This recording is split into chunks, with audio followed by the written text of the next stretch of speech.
আব্বা গো, আমি যে কাজ করিনি তার জন্য কি বকবা মারবা? এই পাগল, তুই যে কাজ করিস নাই তার জন্য আমি বকবো কা মারবো কা? এই আমি কি পাগল না মাথা খারাপ? হ্যাঁ আব্বা, তুমি স্কুলে যেতে কইলে আমি স্কুলে যাইনি গো। আর আমার ওষুধ আনতে কইলে আমি আনিনি গো। কত বড় বেয়াদবের বাচ্চা দেখছো? ইবলিসের বাচ্চাটা করলোটা কি? হ্যাঁ, আসল কাজটাই তুই করিস নাই। তোরে সুমা দিব না মারমু? হ্যাঁ, এই কোনো কাজেরই না। এটা কাজ কর। ওই বাড়ি সোহেল আছে না, ওই সোহেলের কাছে আমি 185 টাকা পাই। যা ওই 185 টাকা লইয়া যা। আচ্ছা আব্বা, আমি যাচ্ছি। ধরতে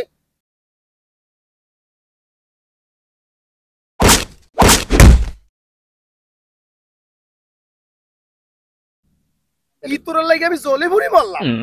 শয়তানের বাচ্চা।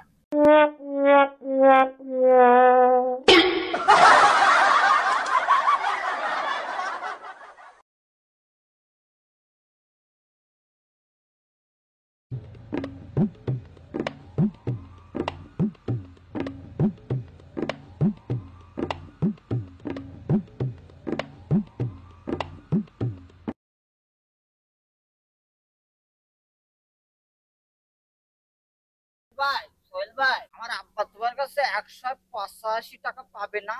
এটা দিতে কইলি।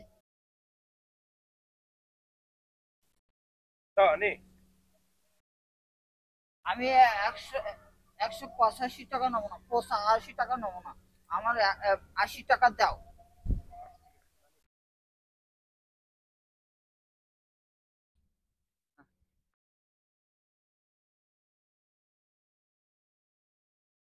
আব্বা গো, তুমি যে ওই ছেলের কাছ থেকে টাকা আনতে কইছিলে না, আমি গিয়েছিলাম।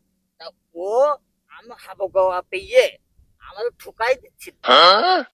তাই আমি ওর 185 টাকা দিচ্ছিল, তা আমি হলো 80 টাকা নিয়ে আসি। দেখছো দেখছো কামটা করলো কি? এখানে আমার 105 টাকা ঠকিয়ে দিয়েছে। হ্যাঁ, এই ছেলেকে নিয়ে আমি জ্বলে পুড়ে বললাম। এই ওই সোহেলের কাছ থেকে টাকাটা আনছো, টাকাটা দে। এই ওরে সকালবেলায় 500 টাকা দিলাম ভাঙতি করার জন্য, এই টাকাটা কই দে? আব্বা গো, এই কথা শুনলি তুমি আমার কোলে করে নিয়ে নাচবা। কুলে বলে চলে বাবা। বাবারা শুনি কি খবর? আমি সকালে বেরোচ্ছিলাম, ছোট মা কইলো কি কইলো? যে আম গমগুলো ভাঙাই নিয়ে আয়। এবার ভাঙাইতে গিয়ে গম ভাঙানো মেশিনের মধ্যে ওই মেশিন আলো ওদিক তাকাইছিল, খপাত করে 500 টাকা দিয়ে দিয়েছে। দেওয়ার পরে ওই গমের সাথে ওই 500 টাকা ভাঙতে করে চলে আইলাম।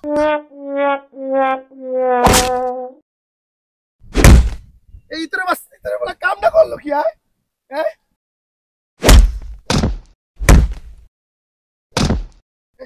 এই তোর শালা কামটা করলো কি? এই জায়গা আমার 500 টাকা লস বানাইছে। হ্যাঁ,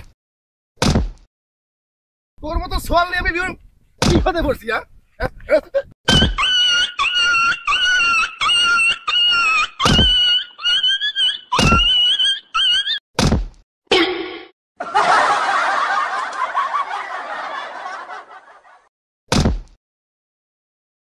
এইরকম ছেলে ফেলে নিয়ে আমি জ্বলে পুড়ে মরলাম। এইরকম ছেলে নিয়ে আমি একবার অতিষ্ঠ হয়ে গেলাম। এইরকম ছেলে থাকার চেয়ে না থাকাই ভালো। দর্শক, আপনারা কি বলেন? কমেন্টে জানাবেন।